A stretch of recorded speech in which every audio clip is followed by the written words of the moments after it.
Soy Fernando Díaz Villanueva, hoy es 15 de septiembre de 2018 y esto es La Contracrónica.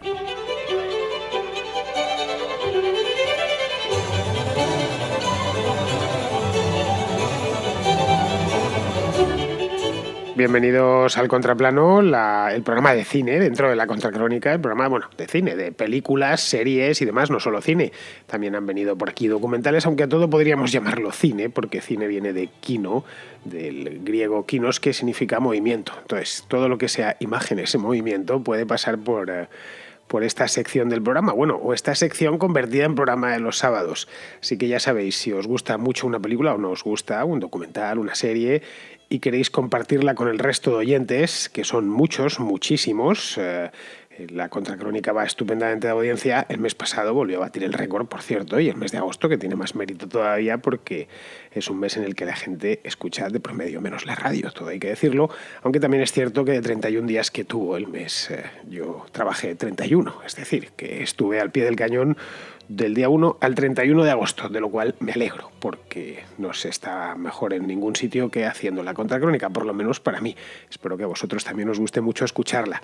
Bien, en el caso de que queráis compartir, como decía, una película o una serie, tenéis que enviarla a esta sección, diciéndomelo, con que digáis la película ya lo adivino, al siguiente número de WhatsApp. Apuntad bien, es el 690 82 7909.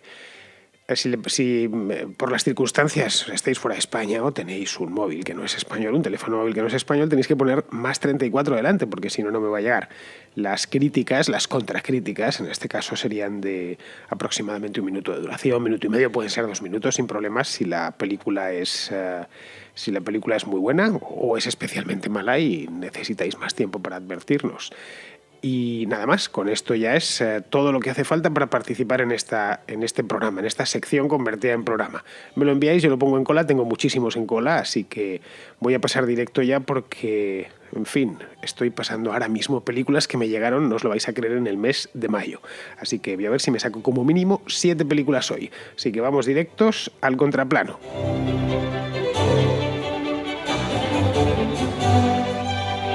Empezamos como todos los sábados de Contraplano, empezamos con Jaume de Mallorca, que hoy nos trae un taquillazo de este mismo año. Fue estrenado a principios del año 2018. Que nos lo cuente él. Una película nueva que me gustó mucho es El instante más oscuro, protagonizada por Gary Oldman interpretando el papel de Churchill. Bueno, la película, trata sobre la figura de Churchill desde momentos antes de ser presidente hasta el día de el rescate de las fuerzas inglesas y francesas en Dunkerque. La película está bastante bien, principalmente por la actuación de Gary Oldman, que es brutal. Me gustó muchísimo. De hecho, le valió el Oscar a Mejor Actor. Y segundo, porque relata la película, no lo pinta todo como rosas y todo muy bonito, sino que todo lo contrario, disfraza la política como algo muy sucio. De hecho, Churchill tiene que luchar contra los propios de su propio partido que le habían puesto allí para conseguir entrar en guerra con Hitler, que era la única forma de acabar con los nazis. Y pues eso representa un poco los dos papeles de Churchill, de intentar convencer a la oposición y de luchar contra su propio partido, que le querían quitar, los mismos que le habían puesto allí le querían quitar de allí. Y bueno, un poco es eso la película a rasgos generales. Pues efectivamente es así, Jaume, el instante más oscuro, en su título original en inglés es The Darkest Hour, la hora más oscura. Creo que en Sudamérica se llamó también La hora más oscura y en España lo titularon El instante más oscuro, porque La hora más oscura es una película de estas de extraterrestres que estrenaron hace ya unos cuantos años. No muy buena, por no decir abiertamente mala, pero te hace de estas de acción y aliens, no me acuerdo de cuándo, pero de hará 5 o 6 años, así que supongo que para que no hubiese confusiones, prefirieron titularlo como El instante más oscuro. Bueno, es una muy buena película. Se estrenó, como os decía antes, este mismo año, en invierno, creo recordar. Sí, en invierno. A mí me encantó. Tampoco es extraño porque se trata de una película histórica y bueno, a mí la historia me gusta mucho. Creo que los que escucháis el programa, tanto este como la contracrónica, como por supuesto la contrahistoria, pues estáis al tanto de que la historia es una de mis grandes aficiones. Dentro de esta película, que es un drama histórico, no penséis que vais a encontraros aquí mucha acción porque no la hay. Dentro de esta película, Gary Oldman se la come entera toda la película, Gary Oldman, el actor, y está soberbio. Como bien nos comenta Jaume. Ojo, Oldman tiene 60 años. Si veis fotografías suyas o la habéis visto en películas recientes, diréis, caray, ¿tiene ya 60 años? Pues sí, tiene ya 60 años, los ha cumplido este año. Y Churchill, cuando empezó la Segunda Guerra Mundial, cuando se convirtió en primer ministro, allá por el año 1940, tenía ya 66. Sí, tenían prácticamente muy cerca la misma edad. Pero la verdad es que Churchill estaba bastante más estropeado. En los años 40 llegar a los 60 años, no diré que era una edad provecta, pero sí, bueno, cuando alguien llegaba a los 60 años, llegaba bastante peor conservado de lo que se llega hoy en día. Si os fijáis en, no sé, en la gente de 60, pues están como los de 40, hace 100 años aproximadamente. A poco que se hayan cuidado, que no hayan cometido demasiados excesos, los años o las décadas que vamos cumpliendo, llevamos bastante mejor los años de lo que los llevaban nuestros antepasados. Y en el caso de Oldman y Churchill se ve bastante bien. Claro, esto, a pesar de que tiene casi la misma edad que Churchill, le obligó a hacer una transformación en el personaje bestial, a transformarse completamente, físicamente quiero decir, para que se pareciese a Churchill. Tuvo que empezar por aparecer calvo y luego gordo, cuando Oldman no está gordo, pero Churchill sí lo estaba bastante, por cierto, en el año 1940. Por lo demás, el director desarrolla muy bien las intrigas políticas de aquel momento, que fueron muchísimas en el Reino Unido durante la primera mitad del año, bueno, y la desesperación británica durante el verano de 1940, cuando la batalla de Inglaterra, cuando se daba por perdido aquello. Estaban convencidos muchos de que era una cuestión de días, sino de meses. Bueno, pues justo aquel, durante esos meses que van aproximadamente del mes de mayo al mes de septiembre del año 1940 en Londres, es el instante más oscuro, es The Darkest Hour. Luego la cosa empezó poco a poco a amanecer y a finales del año 44, pues ya tanto Inglaterra como sobre los aliados recaía una luz que lo iluminaba todo. Pero en aquel año 40, en aquel verano del 40, pues era un horror, ¿no? Churchill era un tío que tenía muy mala fama, malísima, fue algo inesperado. Aparte de tener ya 66 años, es decir, que su momento podría decirse que se había pasado, llevaba muchos años en política, pero es un tipo que había estado con la guerra de los Boers, para que nos hagamos una idea, que había sucedido pues 40 años antes, había participado en la Primera Guerra Mundial como alto responsable político, no como soldado, desde luego. Bueno, y su mala fama le venía sobre todo de ahí, de el gran batacazo de la batalla de Galípoli, en lo que es Turquía hoy, en aquel entonces el Imperio Otomano, en el año 1915, y luego había vuelto a meter la pata mucho en el año 36 porque apoyó a Eduardo VIII, que fue este que se casó con una divorciada estadounidense y tuvo que abdicar. Fue la famosa crisis de la abdicación del 36 y Churchill escogió mal. Así que no parecía que era el mejor primer ministro. Pero curiosamente, y contra todo pronóstico, Churchill se convirtió en el Salvador del Reino Unido, gracias a que decide resistir, nada más, sospechando que los nazis no podían cruzar el Canal de la Mancha. Es decir, hizo un cálculo ahí bastante arriesgado, pero él, por la información de la que dispondría y bastante valor, todo hay que decirlo, decidió que había que resistir como fuese. Es el famoso discurso ese de no nos rendiremos jamás, ¿no? Él tenía constancia de que los nazis podían bombardear, y lo estaban haciendo, el propio Londres. Llegaron hasta Coventry, que está bastante más al norte de Londres, pero que les iba a ser muy complicado montar un desembarco en el Reino Unido, teniendo en cuenta que la primera flota del mundo era la inglesa, la primera armada del mundo era la inglesa, así que si lo intentaban, iba a ser muy costoso para ellos.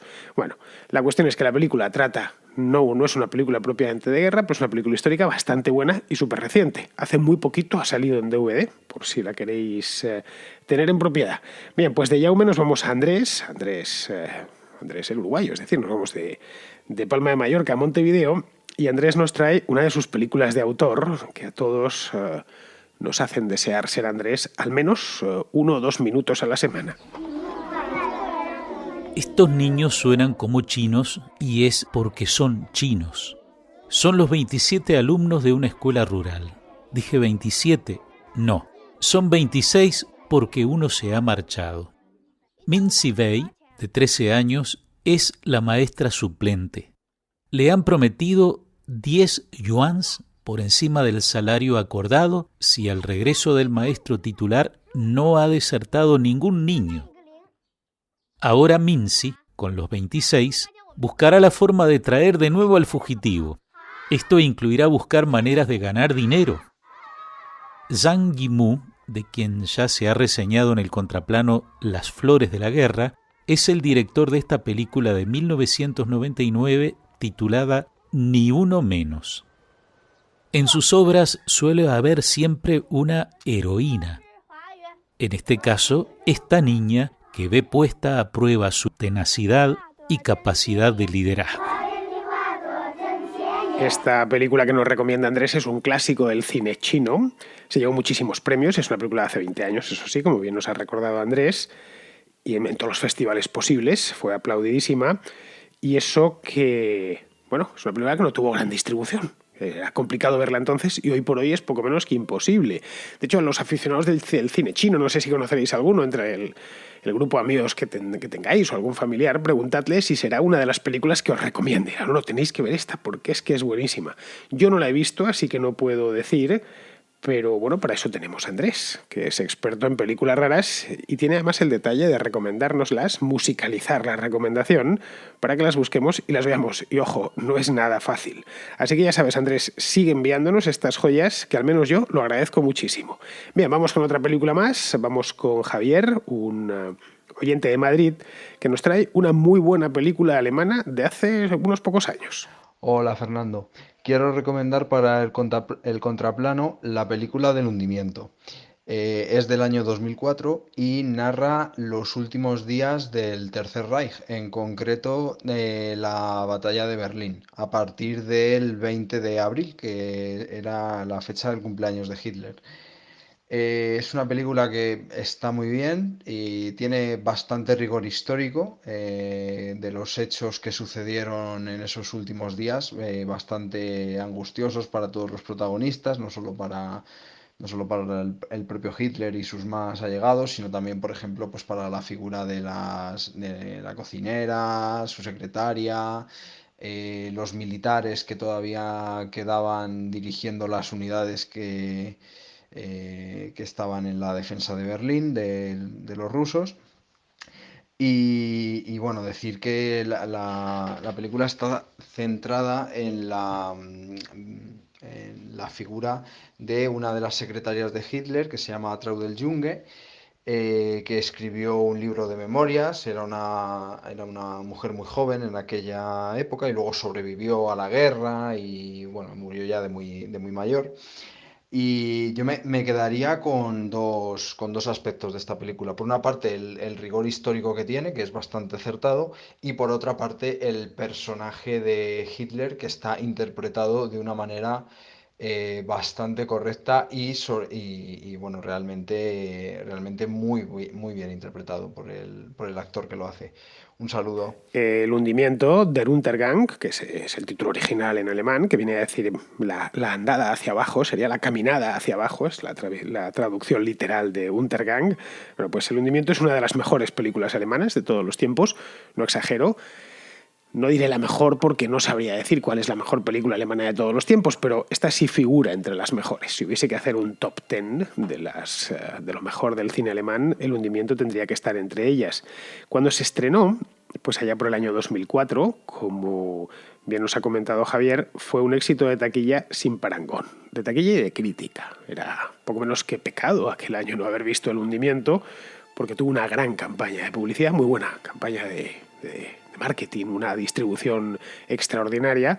Y además era tan buena que todo el mundo te la recomendaba. Si no la habías visto, ahora tienes que ir a ver El hundimiento porque la película te va a dejar de piedra. Y efectivamente te dejaba. Lo más destacable de la película, o las dos cosas más destacables del hundimiento, porque de esta película nos podemos poner a hablar y hacer un programa entero solo sobre ella, es por un lado la interpretación de Bruno Ganz, que es el que interpreta a Adolf Hitler, nos lo ha comentado ya el propio Javier. Este Bruno Ganz es un actor suizo, no es ni siquiera alemán. Por lo tanto, los suizos tienen un acento alemán muy peculiar, extraordinariamente peculiar. De hecho, cuando uno está aprendiendo alemán, al principio no distingue los acentos, claro, como pasa con casi todas las lenguas. Y el único acento que se distingue cuando uno está empezando con esa lengua, que por lo demás es dificilísima, es el acento suizo, de lo particular, tremendamente particular que es. Las palabras, muchas palabras cambian y luego tienen una entonación muy suya, muy Schweizer, muy de Suiza, que solo hablan así los suizos, en concreto los de la ciudad de Berna, la capital, que yo creo que el bernés es el dialecto del alemán más endemoniado e imposible de entender. Si alguno de vosotros, o me consta que alguno lo habla porque vivís muchos en esa zona, en Suiza y en Alemania, lo habréis experimentado por vosotros mismos con vuestros propios oídos. Bueno, pues Bruno Ganz es de allí, creo que es de Zúrich, no es de Berna. Tuvo que hacer un trabajo importante, se aprendió poco menos que de memoria todos los discursos de Adolf Hitler y lo terminó clavando, se metió en la piel de Hitler. Hasta tal punto que esta interpretación de Ganz en El hundimiento se ha convertido en la interpretación canónica de Hitler. Es la referencia. Todos los Hitlers, desde luego todos los que han venido después, pero también los anteriores, se miden sobre esta del hundimiento. Siempre piensas, cada vez que ves a un actor interpretando a Adolf Hitler, automáticamente le haces la referencia con Ganz. Y dices, es mejor, mejor yo creo que es imposible, pero si se aproxima o no se aproxima a la interpretación de Bruno Ganz en El hundimiento. Con respecto al propio Ganz, creo que aunque no hayáis visto la película, fue una interpretación tan celebrada y tan aplaudida que una de las escenas de la película, cuando le pega una bronca a sus generales en el búnker, se convirtió en carne de meme y todavía se siguen haciendo memes. Eso era muy gracioso porque ponían el fondo en alemán y luego subtítulos. Claro, eso los alemanes no lo entendían. Decían, claro, para nosotros eso es cristalino. No podían entender, estoy hablando de alemanes que hablan a su vez español. Decían, pero ¿por qué os hace tanta gracia eso? Es un tío cabreado, nada más. Es Hitler cabreadísimo pues porque cree que todos los generales del Tercer Reich, los pocos que le quedan ya, le están traicionando. No sé si recordaréis justo esa escena, pero es la escena más, con diferencia, la más famosa de la película. Bien, la de Bruno Ganz es una de las razones que hacen de esta película algo muy especial, y la otra es la atmósfera del búnker. El director, que es Oliver Hirschbiegel, plasma ese ambiente húmedo, oscuro, claustrofóbico del búnker que estaba debajo de la Cancillería, y lo clava a la perfección. Uno se siente dentro del propio búnker. Al parecer ese búnker no se conserva, obviamente, y al parecer tampoco se conserva la Cancillería. Todo eso se tiró por ahí, de hecho, justo por donde estaba la Cancillería del Reich, que era de los pocos edificios que había conseguido terminar, de los muchos que había diseñado al final y había hecho maquetas, de los pocos que habían conseguido terminar de la nueva Hauptstadt Germania, esa ciudad construida desde cero para que iba a ser la capital del mundo. Bueno, pues este iba a ser o la idea es que fuese el primero de estos grandes edificios, no queda, por supuesto, y tuvo, por lo tanto, Hirschbiegel que reconstruirlo al milímetro y meter las cámaras dentro. Se informó a través de planos, de fotografías y tal, y le quedó, pues, que parece que está grabado dentro del mismo, hasta la tonalidad de la película, del mismo búnker de Hitler. Eso sí, el Berlín del 45 no es Berlín. Hirschbiegel se tuvo que ir a rodar a otra ciudad porque se tuvo que ir a rodar a San Petersburgo, concretamente. Los exteriores están casi todos rodados en San Petersburgo, donde hay mucho edificio construido por alemanes a principios del siglo XX, por arquitectos alemanes, y hay todavía muchos edificios que se parecen y calles y demás, así que se fue a rodar allí porque del Berlín del 45 queda poquísimo, queda algo evidentemente, pero no mucho. Bueno, esta es una de estas películas que hay que ver, que hay que tener, diría yo, porque se trata de una auténtica joya de las pelis estas que uno tiene que haber visto porque sí, porque te guste o no te guste la historia, te va a gustar la historia como disciplina. La historia que cuenta Hirschbiegel en esta película además es muy chula. Bueno, como bien nos cuentan, el guión está basado en unas memorias de Traudl Junge, que era una de las secretarias, una mujer muy jovencita en aquel entonces, sus memorias del búnker. Por cierto, ya con esto termino, no quiero enrollarme más porque hay más películas. La nominaron a los Oscars en el año 2005, pero no se lo llevó a los Oscars como mejor película extranjera. Al final se lo llevó Mar Adentro, la película de Alejandro Amenábar, que por lo menos para mi juicio es una película notoriamente inferior. Eso, de hecho, en Alemania molestó y molestó bastante.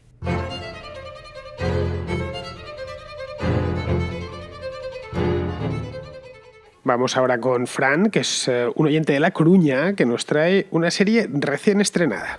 Quiero recomendar la serie The Terror. Es una serie que emite la cadena AMC y que se estrenó a principios de abril de este año. Pese a llamarse así, no tiene nada que ver con historias de terror ni nada por el estilo. Se llama así porque The Terror era el nombre de uno de los 2 barcos que participó en una expedición a mediados del siglo XIX para intentar cartografiar un tramo que faltaba del Paso del Noroeste. Esta expedición nunca consiguió completar su misión, ni tampoco volver a casa, porque los 2 barcos se quedaron encallados a mitad de camino cuando llegaron al Ártico. Quedaron encallados en el hielo. No hubo supervivientes. Pese a ser hombres muy preparados y llevar víveres para 2 años, ninguno consiguió volver a contactar con la civilización, y la serie intenta reconstruir cómo fue ese viaje, ¿no? A partir de los diarios que se encontraron después y de los cadáveres que se encontraron congelados, y también a partir de las leyendas que generaron los esquimales que tuvieron contacto con ellos durante el tiempo que estuvieron allí, porque no fue un accidente, no murieron al momento, por supuesto. Quedaron encallados e intentaron buscarse la vida para sobrevivir, pero ninguno lo consiguió. La serie nos cuenta todas las cosas que se saben y también refleja las leyendas y las cosas que no tienen explicación. Creo que podría dar para una contrahistoria porque el tema es muy interesante. La serie hay que verla bien abrigado porque hace muchísimo frío, un frío terrible desde que empieza hasta que acaba, o sea, lo pasas mal, y hay que verla en versión original, por supuesto.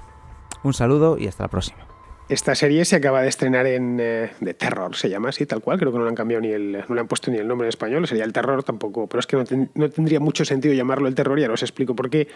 Bueno, se acaba de estrenar en España, pero en un canal que se llama AMC, que es un canal que yo no tengo, que no estoy suscrito, porque hay tantas plataformas de pago, canales y demás, que si Movistar, que si Netflix, que si Amazon, que si HBO, es imposible tener, que si Filmin, es imposible tenerlas todas. Vamos, necesitarías poco menos que un salario completo para pagar la cantidad de plataformas y canales disponibles y que nos están entrando ahora mismo en casa. Bueno, no lo tengo, así que me gustaría verla, me encantaría, de hecho. Voy a esperar a que la pongan en Netflix o os la lleven a Amazon Prime Video o algo así, es decir, a las plataformas a las que estoy suscrito. Y me gustaría verla no tanto por el hecho mismo de la película, de la serie, que no sé qué tal estará, al parecer está bien, según he podido leer, como por la parte histórica, que esa sí me interesa.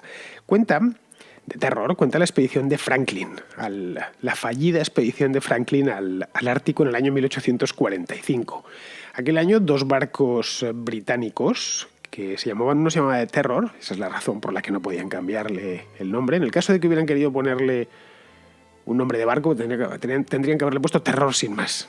Nosotros a los barcos no les solemos poner el artículo, a veces sí que se utiliza. Uno era el Terror y el otro era el Erebus. Bueno, pues se hicieron desde Groenlandia, se hicieron en el Ártico con la idea de atravesar el Paso del Noroeste, que es lo que hoy es el Estrecho de Bering. Bueno, pues se creía, estaba sin cartografiar, pero se creía que había un paso por allí. Lo había al final. Luego resultó que era muy estrecho y además bastante intransitable debido a la banquisa polar. Bueno, se perdieron, no llegaron, ni se acercaron al Paso del Noroeste. Se perdieron y no fueron encontrados estos barcos hasta el año 2014, hasta hace solo 4 años. Más hubo salió mucho en la prensa cuando encontraron El terror y el Erebus, creo que fue así, 2014-2015. Así que la historia es chulísima, como os podéis imaginar. A ver si terminan pasándola por Netflix, aunque sea solo por Netflix, y me la puedo ver, me la veré a más de un tirón, porque estas historias que a mí me gustan mucho. A ver cómo lo han terminado pasando esta historia al cine, que no lo sé. Pero bueno, tiene solo 10 capítulos, de eso sí me he enterado. Y la verdad es que si tenéis más comentarios sobre esta serie, ruego que me los hagáis llegar porque me interesa. Bien, seguimos con Denis, que es un oyente de Italia, que nos trae una película de autor digna de Andrés, literalmente, y que es un auténtico orfebre cinematográfico. Esta semana ha muerto Ermanno Olmi, el autor de la película de la que voy a hablar. Olmi fue, junto a Kubrick y Erice, el único director capaz de captar el espíritu de una época, de poner en imágenes la historia de las mentalidades y los procesos largos de Brodel du Bio-Bloc. La película en cuestión es El oficio de las armas, una de sus obras más conocidas junto con El árbol de los zuecos. En ella nos cuenta la historia de Giovanni de Levantenere o Juan de Médicis, el último condottiero de sangre de Italia, descendiente de Médicis y Sforzas, último de los que mamaron guerra desde la cuna e hicieron la primera muesca en su puñal antes de la adolescencia. Último de los capitanes de Ventura, último caballero errante, que vivió y murió apagando para el Papa los fuegos de la Italia convulsa del ocaso de las señorías. Nacido en el destierro y criado en un convento por orden de César Borgia, vive a salto de mata de los 13 a los 18 por su afición a arreglar los entuertos a puñaladas. Como Aquiles, sin guerra se ahoga, y ésta le llega por fin con 18 años. No saldrá de ella hasta que la muerte lo encuentre en la campaña que se narra en la película. Giovanni es, con 27 años, general de los ejércitos del Papa, que desde Roma suben a Mantua buscando cerrar el paso a los 12.000 lanceros protestantes enviados por Carlos V para saquear Roma y castigar al Papa por haber seguido vendiendo absoluciones. Los lanceros de Frundsberg cruzan el Po por las artes traicioneras de la política, y Giovanni decide enfrentarse a ellos en campo abierto. En la refriega recibe un tiro en su pierna. Lo llevan a Mantua, donde el médico, tras mucho insistir, con ayuda de 10 hombres, tras no encontrar otra solución, consigue amputarle la pierna. Lo mutila en vano, porque la espera ha hecho que la gangrena se extienda. El 30 de noviembre de 1526, con la muerte a las puertas, manda a traer su catre de campaña para morir como soldado. Olmi es un director al que le gusta describir y no narrar. Esto lo hace un director difícil. En sus películas se esfuerza por dejar que sean los personajes y los ambientes los que nos muestren la vida en el pasado. Como Barry Lyndon, la película es una sucesión de cuadros que nos muestran la época con su luz tenue y sus palacios sombríos, donde los señores se escondían del invierno debajo de sus abrigos de piel y pegados a las chimeneas. Su Giovanni es una figura quijotesca, un producto medieval perfecto nacido demasiado tarde y al que los piqueros y arcabuceros dejan apenas unos años de fulgor y gloria, como el castillo que Brunelleschi diseñó en Vicopisano, en la ribera del Arno, casi 100 años antes, y que solo va a poder ver una batalla, la que enfrentó a sus antepasados Francesco Sforza y Cosme de Medici.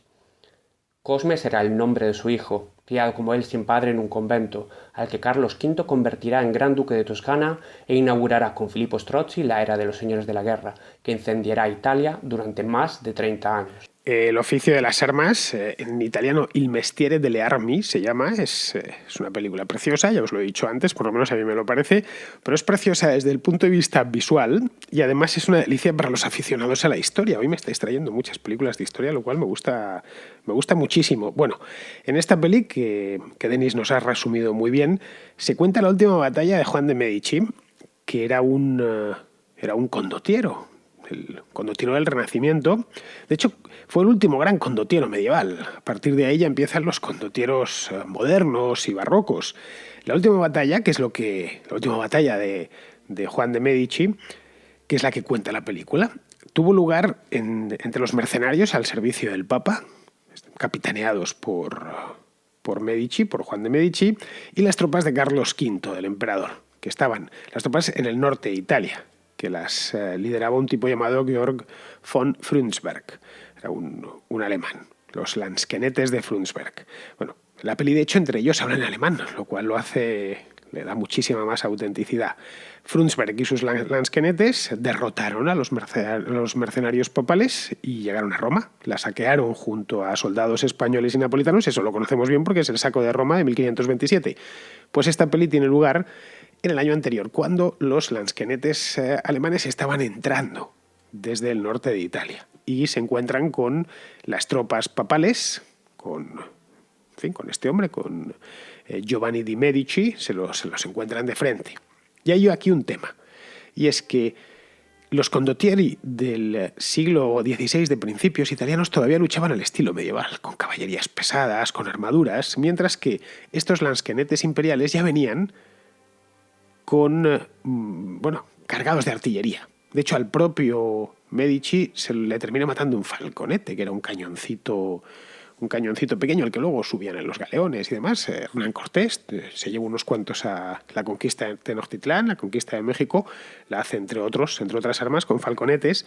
Bueno, y se ve el cambio de tecnología, y luego hay otra lectura histórica buena en esta del oficio de las armas, y es como el caballero medieval era un tipo que la guerra tenía toda su mística. Uno salía a combatir, desenvainaba la espada y se enfrentaba a otro con habilidad y con fuerza. En el momento en que aparecen las armas de fuego, la artillería, da igual lo bueno que seas, la valentía que tengas, es suerte. Es simplemente que durante la carga, pues una bala te dé, que puede darte a ti o puede darle al de al lado. Es decir, el mérito individual del soldado ya no cuenta tanto. Y es el tema de fondo de esta película, que por lo demás está hecha preciosa, con una fotografía que es una auténtica maravilla. Vamos, yo os la recomiendo. Si la encontráis por ahí, os la recomiendo de corazón. Además, si os gusta mucho la historia, está ambientada con una precisión histórica y un amor por los detalles espectacular, como cuando hacen una cosa bien hecha en Italia, que son los número uno. Bien, vamos con otra más. Esta nos la trae Pedro de Tenerife, que tiene para nosotros un peliculón de Clint Eastwood, nada más y nada menos. Otra película que quería recomendar, también basada en una novela de Dennis Lehane, es Mystic River, una película pues estrenada en el año 2003, dirigida por Clint Eastwood, nominada al Oscar, con un plantel de actores magnífico. Y bueno, la película pues es este estilo que suele otorgar Eastwood a su cine más clásico, con un ritmo parco, pero que va increciendo. Y la verdad es que es una película que te estremece por momentos y es muy aséptica. Los actores están magníficos. De hecho, Sean Penn ganó un Oscar a Mejor Actor Principal, y Tim Robbins ganó un Oscar a Mejor Actor Secundario de Reparto. También está por ahí Kevin Bacon interpretando a un agente de policía, a un detective. Laura Linney, Marcia Gay Harden, que está muy bien, creo que también ganó el Oscar a Mejor Actriz de Reparto. Y es una de las películas más redondas que ha hecho Eastwood, también porque el material de partida, la mencionada novela de Dennis Lehane, es muy buena, es extraordinaria. Por lo tanto, Eastwood lo único que tuvo que hacer es rodar la película siendo lo más fiel posible a la novela y dándole ese toque de cine clásico que suele dar él, donde todo se va cociendo a fuego lento. Y bueno, pues entre los personajes surge la desconfianza. Todo empieza con la desaparición de una joven, que es la hija de Sean Penn, y cómo esa comunidad de Boston, una comunidad se agita, ¿no? Y empiezan a surgir pues ciertas reticencias, cierta desconfianza, y evoca un poco a fantasmas del pasado. No quiero contar más, seguramente mucha gente ya la ha visto, pero es una película magnífica. Pues como os decía, es un peliculón. Yo la vi en el cine en su estreno, y hace ya un montón de años. Pues sí, hace el año 2003 creo esta película, pues no ha llovido ni nada, hace 15 años de esto, y la verdad es que no he vuelto a verla. Mystic River es una peli de estas que la vi en su momento, me encantó, pero luego no me la compré nunca en DVD y no la he vuelto a ver, en una palabra, pero aún la recuerdo. Recuerdo más que me gustó mucho. De hecho, no me importaría en absoluto volver a verla, pero al no tenerla, pues me cuesta hacer las revisiones si a su vez no me la han puesto en una plataforma de estas. Hace unos años me bajaba películas, como todo hijo de vecino, pero ya perdí la costumbre y no quiero recuperarla porque aquello era un aquello era un horror, lo del tema ese de la mula, os acordaréis, ¿no? Para poder ver pelis. Ahora tengo las plataformas estas, que es tremendamente cómodo. En fin, creo que como yo, muchísimos Netflix, y esto nos ha retirado del andar descargándonos películas que por lo demás era poco menos que imposible verlas. Películas de este estilo, ¿no? Bueno, el final este de Mystic River queda un poquito abierto, pero la peli es magnífica. Y además, quizá precisamente una de las razones por la que es tan buena es precisamente por su final abierto. Pero bueno, eso ya es una opinión mío. Es de lo mejorcito de la filmografía de Eastwood, Mystic River. De una época, además, en la que todo lo que hacía Eastwood era bueno, era espectacular.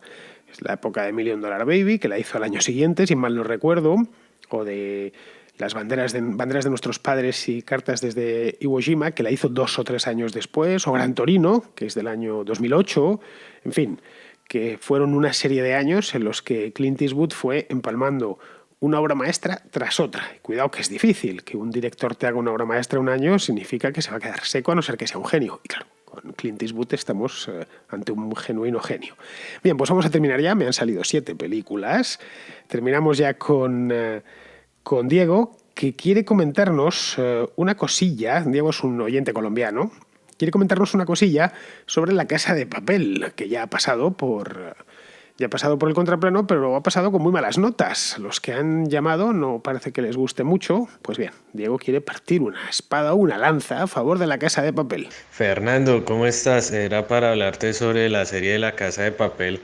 No sé por qué a los propios españoles no les gusta, a nosotros los latinos nos encantó. Y eso que yo detesto en lo personal el acento españolete, me fastidia, me hiere los oídos, pero esa serie me encantó, le perdono todo. Y además para ti que eres anarcocapitalista, transmite un mensaje supremamente importante, que el gobierno roba cuando imprime dinero de la nada, o sea, eso es tremendamente importante, men. La mayoría de la gente no se da cuenta de eso. Un saludo y un abrazo. Pues muchas gracias, Diego, por al menos hablar bien de la serie, porque creo que habían pasado 2 personas por aquí, no les había gustado mucho. Yo sigo sin verla, por si teníais la curiosidad, todavía no la he visto, pero vamos, que algún día la veré, total, está ahí en Netflix, así que tampoco se va a ir corriendo, ¿no? Ojo, aunque tened en cuenta una cosa, las películas en Netflix también las quitan, ¿eh? No penséis que van a estar allí eternamente, esto debe ser por cosa de derechos o algo así, pero que si veis una peli hoy y tenéis muchas ganas de verla, cazadla. No os esperéis 3 meses porque lo mismo desaparece, que ya me ha ocurrido en alguna ocasión. Por lo demás, Diego, a ver, no me canso de decirlo, que no sois latinos, que sois hispanos, que habláis español, no latín. Latinos eran los antiguos romanos, porque hablaban latín. Y si queremos ampliar el término latino, pues latinos también son los rumanos. O los tipos que viven en los Grisones, en Suiza, que hablan una lengua romance que se llama retorrománico, o los franceses, o los valones, en fin, latinos entonces somos muchísimos. No, sois hispanos, porque habláis español. Es decir, simplemente es eso, no tiene nada de malo ni de bueno, es lo que es puramente descriptivo. Pero le habéis comprado lo de latino a los gringos y lo estáis diciendo continuamente, no, somos latinos, el mercado latino, el público latino. Yo cada vez que lo escucho me enfermo, eso sí que me enfermo, y no cuando escucho vuestro acento, porque que por lo demás me encanta. El nuestro, a ver, Diego, ¿qué tiene de malo? El castellano nació hablándose así como lo hablo yo. No sé, quizás suena un poco brusco la entonación y la pronunciación, pero es lo propio de una tierra dura como Castilla, a este tipo de dialectos arriscados como el nuestro. Pues tampoco creo que sea para enfermar, ¿no? Ya te digo, a mí en cambio me encanta el acento colombiano y esa sedosidad que tiene. Muy bien, queridos amigos, pues con esto ya damos por terminado el contraplano de hoy. Ya sabéis, mañana tenemos contrarréplica y aquí os espero yo. No al pie del cañón, porque yo cañones no gasto, pero sí al pie del micrófono. Hasta mañana, amigos.